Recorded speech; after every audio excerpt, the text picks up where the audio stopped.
ॐ सच्चिदानन्दरूपाय विश्वोत्पत्त्यादिहेतवे तापत्रयविनाशाय श्रीकृष्णाय वयं नमः।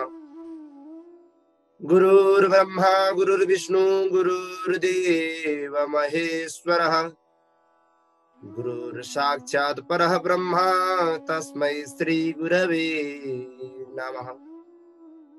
जेहि वर कृपा करहि जन जानी कवियो राजि नर चावहि भानी मोरी सुधारी सुसवाती जासु कृपा नहीं कृपा गति ओम हरे नमः परमात्मने नमः।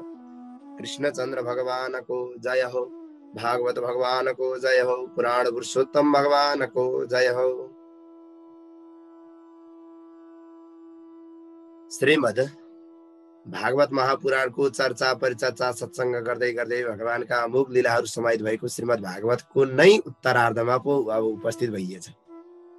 हेर्दा हेर्दै चर्चा गर्दा गर्दै दशम स्कन्धको पूर्वार्ध उत्तरार्ध भन्दा भन्दै दशम स्कन्धलाई पूर्ण विराम गरेर आजबाट हामीहरू एकादश स्कन्धलाई प्रारम्भ गर्दैछौँ। यस एकादश स्कन्ध भागवतका 10 लक्षण मध्ये मुक्तिको वर्णन रहेको छ। यसलाई ब्रह्मज्ञान पनि भन्ने गरिन्छ। सन्त महाराजहरूले, गुरुजीहरूले, विद्वानजीहरूले र विभिन्न पुराणान्तर कथाहरूमा चाहिँ एकादश स्कन्धलाई ब्रह्मज्ञानको रूपमा लिएको छ। यहाँ भगवानका विभिन्न बाँकी रहेका लीलाहरू र यसै एकादश स्कन्धकै उत्तरार्ध अन्तिम 30-31 अध्यायमा गइसकेपछि भगवानको स्वधाम गमनको कुराहरू छ भने बीचमा विभिन्न अत्यन्तै बौद्धिक र अत्यन्तै व्यवहारिक, अत्यन्तै उपयोगी, अत्यन्तै तार्किक र अत्यन्तै ठोस प्रमाणका साथमा विभिन्न प्रकारका ज्ञानहरू हामीलाई एकादश स्कन्धमा प्राप्त हुन्छ। हामी पनि ढिला नगरिकन एकादश स्कन्ध मुक्तिको वर्णन सुरु गरौँ। पहिलो अध्यायमै आएको छ, यत्रो पृथ्वीको भार हरण गर्न आउनुभएका भगवानले पृथ्वीको भार हरण गर्ने काम लगभग धेरै हदसम्म समाप्त भइसकेको लागेको अवस्था छ। धेरै पृथ्वीको भारहरू हरण गरिसक्नु भएको कुरा दशम स्कन्धमा हामीले श्रवण गर्यो भने अब पृथ्वीको भार हरणको कुन भागमा पुग्छ यो प्रथम अध्यायले नै बताउनेछ। जाउँ। श्री वादरायणी रुवाच। सुखदेव स्वामी भन्नुहुन्छ, कृत्वा दैत्यवधं कृष्णः सरामो यदुभिर्वृतः भुवोऽवतार यद् भारं जविष्ठं जनयन् कलिम्। भगवान कृष्णले यदुहरू बलरामहरू सहित भएर अनेकौं दैत्यहरूको संहार गर्नुभएका कुराहरू हामीले अगाडिको अध्याय, अगाडिका स्कन्धहरूमा श्रवण गर्यौं। भगवानले त्यो श्रवण तपाईले सुन्नुभयो। हे राजा परीक्षित, यदुकुलहरूकै बीचको झगडा उत्पन्न गराएर पृथ्वीको भार अझै उतार्नुभयो, अझै हरण गर्नुभयो भन्ने कुरा चाहिँ भन्दै हुनुहुन्छ सुखदेव स्वामी। यदुकुलहरूको बीचमा नै एकअर्कामा झगडा पारेर त्यो झगडा उत्पन्न गराएर पृथ्वीको भार अझै उतार्नुभयो भगवानले। सर्वसामर्थ्य भगवानले कौरवहरूद्वारा चाहिँ एकदम कप्टी जुवा गरेर, द्रौपदीको वस्त्र हरण गरेर, अनेकौं अपमानका कुराहरू गरेर, कुकृत्यहरूद्वारा क्रोधित बनाइएका पाण्डवहरूद्वारा निमित्त बनाएर दुई पक्षको बीचमा महाभारत युद्ध पनि रचना गर्नुभयो। दुई पक्षका, एउटै परिवारका दुई पक्षलाई चाहिँ बनाएर पाण्डवहरू र कौरवहरूको बीचमा चाहिँ घमासान युद्ध गराएर चाहिँ महाभारत युद्ध रचना गर्नुभयो। किनभने त्यस महाभारत युद्धमा पनि पृथ्वीका भार रहेका अनेक दुष्ट राजाहरूलाई नष्ट गराउनु थियो। त्यो महाभारत युद्धमा पनि लाखौं संख्यामा, करोडौंको संख्यामा चाहिँ दुष्ट ती राजाहरूको वध भएको थियो, उद्धार भएको थियो। पाण्डवहरूलाई मध्यस्थ बनाएर, पाण्डवहरूलाई माध्यम बनाएर पृथ्वीको भार भगवानले उतारिदिनु भयो। भगवान एकदम अचिन्त्य संकल्पकर्ता हुनुहुन्छ। भगवान अचिन्त्य संकल्प हुनुहुन्छ। उहाँले आफ्ना बाहुबलद्वारा चाहिँ एकदम यदुकुलहरूको चाहिँ माध्यमले पृथ्वीको भार सबै हरण गर्नुभयो। राजा र तिनका सेनाहरूलाई नष्ट गरिदिनु भयो। जो पृथ्वीको भार स्वरूप रहेका थिए उनीहरूलाई नष्ट गरिदिनु भयो र विचार गर्नुभयो, ओहो पृथ्वीको भार बाहिरी दृष्टिले त नष्ट गरिने हाल्यो, पृथ्वीको भार नष्ट भयो पनि वास्तविक पृथ्वीको भार नष्ट भएको छैन, किनभने पृथ्वीको भार हरण गर्ने न्यु गर्दा गर्दै गर्दा गर्दै यदुवंशी वीरहरूले नै पृथ्वीको भार को बनेर बसिसकेका रहेछन्। यदुकुलहरू नै पृथ्वीको भारको रूपमा चाहिँ तयार भइसकेका रहेछन्। ओहो, यदुकुललाई मेरो आश्रय मिलिसकेपछि यिनीहरूलाई देवताले त छुन सक्दैनन् भने अरूले त मान्छेले त के छुन सक्नु? म कृष्णको नाति भन्छ उसमा घमण्ड आइहाल्छ, म कृष्णको छोरो भन्छ उसमा नि आइहाल्छ, म कृष्णको काका भन्छ, भतिजो भन्छ, पनाति भन्छ, फनाति भन्छ, खलाती भन्छ, के भन्छन्। यदुकुल विस्तार हुँदा हुँदा हुँदा हुँदा पृथ्वीको भार त यही यदुकुलले पो बोकिरहेको रहेछ। अहिले त पृथ्वीको भार त यही यदुकुलै पो भइरहेको रहेछ। यिनीहरूलाई नै विनाश गर्नको लागि अत्यन्तै एउटा मैले चाहिँ उपाय गर्नु पर्यो भनेर विचार गर्नुभयो। जसरी बाँसको टक्करबाट, बाँसको झ्याङमा बाँसहरूको ठोकाइबाट आगो उत्पन्न भएर त्यो बाँसा झ्याङ जसरी चाहिँ स्वाहा हुन्छ, नष्ट हुन्छ, डढेर जान्छ, त्यसै गरी यिनीहरूको बिचमा नै झगडा गराएर चाहिँ एकदम यो पृथ्वीको भार हरण गर्ने बाहेक दोस्रो विकल्प छैन। त्यो उपायलाई सोच्नुभयो। एकदम जसरी बाँस दुईटा चाहिँ बाँसको चाहिँ झाङमा चाहिँ ठक्कर हुँदाखेरि चाहिँ आगो उत्पन्न भएर बाँसा झाङ पुरै सखाब हुन्छ, त्यसै गरी यिनीहरू बीचमा नै यही यदुकुल भित्रै परस्परमानमै झगडा गराएर मैले चाहिँ पृथ्वीको भार हरण गर्नुपर्छ र अन्तिममा म स्वधाम जानुपर्ने छ भन्ने कुरा भगवानले विचार गर्नुभयो र म त्यसै गर्छु भन्ने विचार गर्नु। हे परीक्षित, सत्य सङ्कल्प भगवानले यस प्रकार निश्चय गरेर उहाँले चाहिँ ब्राह्मणहरूको श्रापको न्यु बनाउनु बाहेक अरू विकल्प गर्नु भएन। किनभने उहाँ ब्राह्मण भक्त हुनुहुन्थ्यो, ब्राह्मणको पुजारी हुनुहुन्थ्यो। ब्राह्मणहरूको शापको न्यु पार्ने विचार गर्नुभयो र उहाँले यदुकुलको सम्भारको लागि यही नै एउटा मात्रै माध्यम बनाउनु भयो। भगवान कृष्णको एकदम आकृति संसारको सौन्दर्यलाई चाहिँ एकदम तिरस्कृत गरिदिने खालको त्यस्तो आकृति थियो भगवानको। एकदम त्यस्ता संसारको कुनै पनि सौन्दर्यको चाहिँ भगवानको अगाडि फिक्का पर्दथ्यो हैन। थियो उहाँले चाहिँ सम्पूर्ण प्राणीहरूको आँखालाई आफूतिर आकृष्ट गर्नुभएको थियो। भनेको आफूतिर सबैलाई मनमोहक त्यस्तो उहाँको चाहिँ रूप थियो। आफ्ना सुमधुर बाणीहरूद्वारा उहाँलाई चाहिँ स्मरण गर्ने व्यक्तिको चाहिँ चित्तलाई आफूतिर आकर्षित गरिदिनुहुन्थ्यो। त्यस्तो भगवान चाहिँ एकदम गर्दै गर्दै पृथ्वीको भारहरू चाहिँ सबै सजिलै हरण गर्दै आफ्नो कीर्ति फैलाउँदै चरित्र गान गरेर मानिसहरूको चाहिँ संसारमा अज्ञानमय अन्धकारलाई पार गर्नेछन्।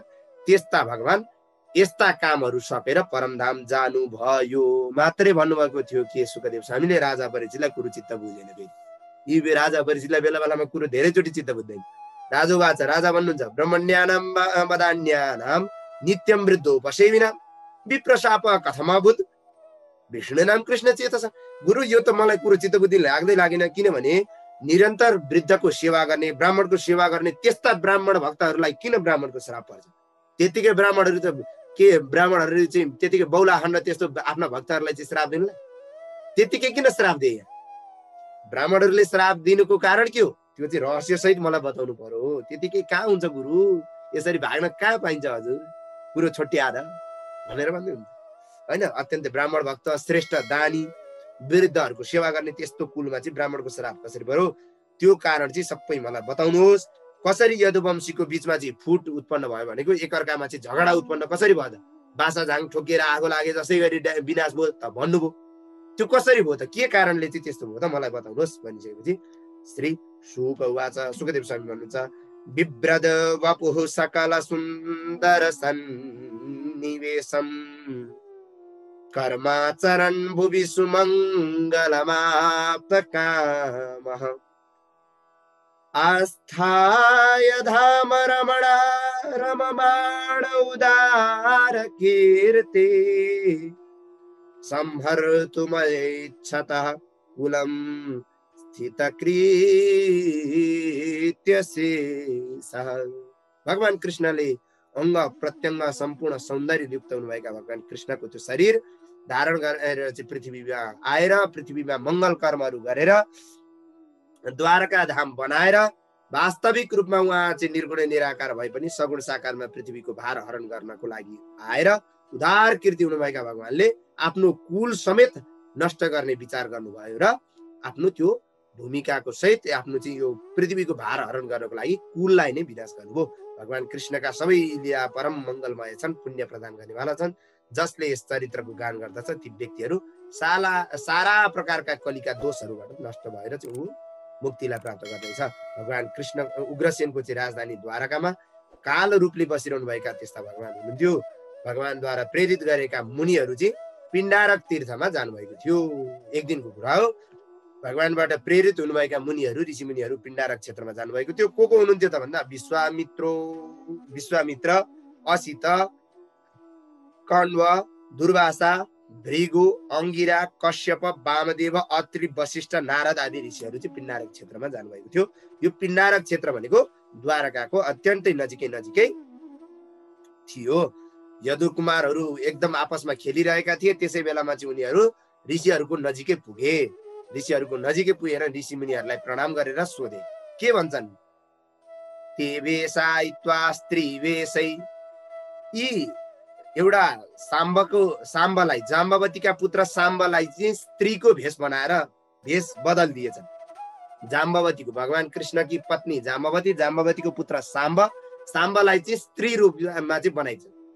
स्त्री रूपमा भेषभूषा बनाएर ऋषिहरूको अगाडि गएर चाहिँ सोधेछन्, हे ब्राह्मणहरू, यी काला आँखा भए कि गर्भिणी छिन्, यी नारी गर्भिणी छन्, प्रसव व्यथा लाग्नै लागेको छ यिनलाई।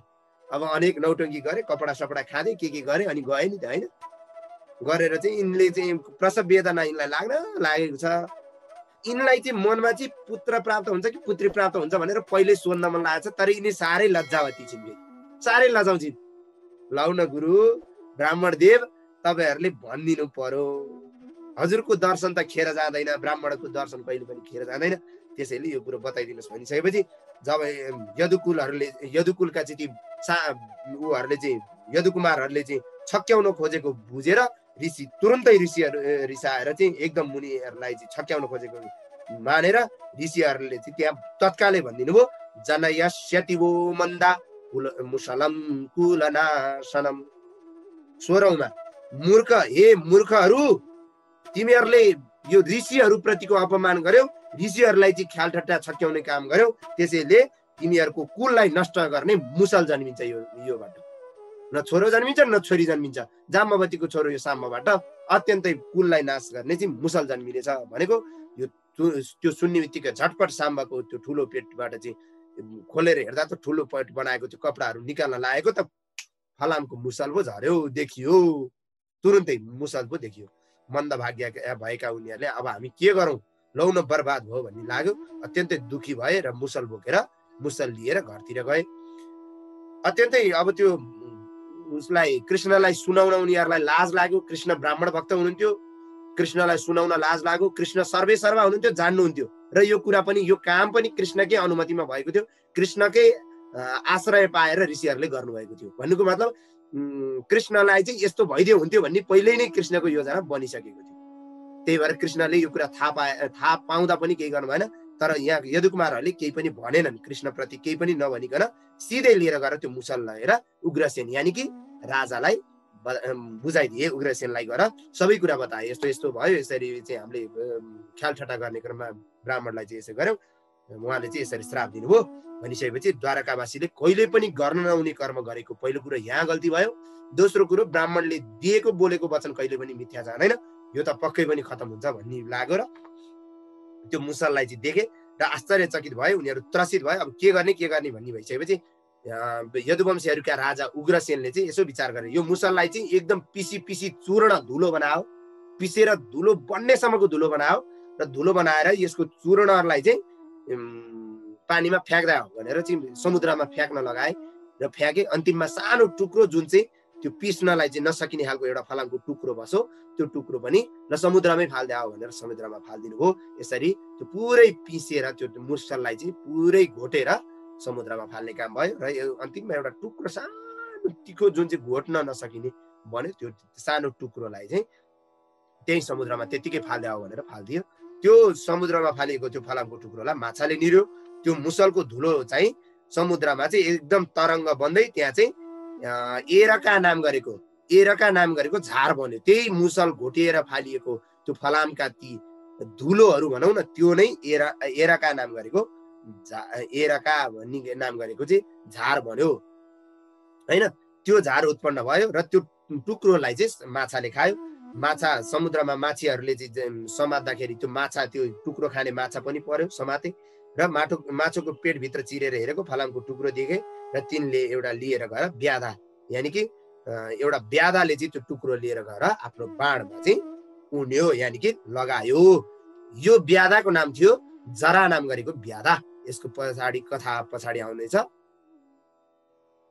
यो जसले चाहिँ भगवानलाई बाण हान्नको लागि बाण हान्ने कुचेष्टा गरेको थियो त्यही ब्याधाको यहाँ चाहिँ आएको छ। त्यो लिएर गएर ब्याधाले चाहिँ टुप्पोमा लिएर गएर आफ्नो बाण बनायो र त्यो बाण यतापट्टि समुद्रमा झारहरू उम्र्यो भन्दै सर्वसामर्थ्य भगवानले सबै कुरा जान्नु भएर पनि ब्राह्मणहरूको श्रापलाई परिवर्तन गर्न चाहनु भएन। अन्तिममा 24औं श्लोकमा सबै कुरा जान्दा जान्दै सबै कुरा थाहा पाउँदा पाउँदै भगवानले चाहनु भएको भए त्यो श्राप मेटिन्थ्यो पनि र पनि यहाँ चाहिँ कुनै पनि त्यो भगवानले एक्सन लिनु भएन, कुनै पनि कर्म गर्न चाहनु भएन, किनभने भगवानलाई आफ्नै कुल विनाश गर्नुपर्ने थियो। आफ्नै कुललाई नाश गर्नको लागि पनि भगवानले यसलाई अनुमोदनै गर्नुभयो। यसलाई चाहिँ यो कालको गति हो, यसलाई हुनै दिनुपर्छ, नत्र पृथ्वीमा मेरै यदुवंश जुन कुल छ म सहितको यो कुल छ यही नै पृथ्वीको भार बन्छ पछि भन्ने लागेर भगवानले यसलाई केही पनि परिवर्तन गर्नु भएन भन्दै इति श्रीमद् भागवत महापुराण पारमहंस्यां संहितायां एकादश स्कन्धे प्रथम अध्याय पहिलो अध्याय एकादश स्कन्धको प्रथम अध्यायमा गरिएको यो भगवत परिचर्चालाई यदुकुलको विनाश हुने जुन भूमिका रहेको यो भगवत परिचर्चालाई पूज्य गुरुवरका चरणमा भागवत भगवानका चरणमा विश्राम ओम अस्तु परिपूर्णम कृष्णार्पणमस्तु।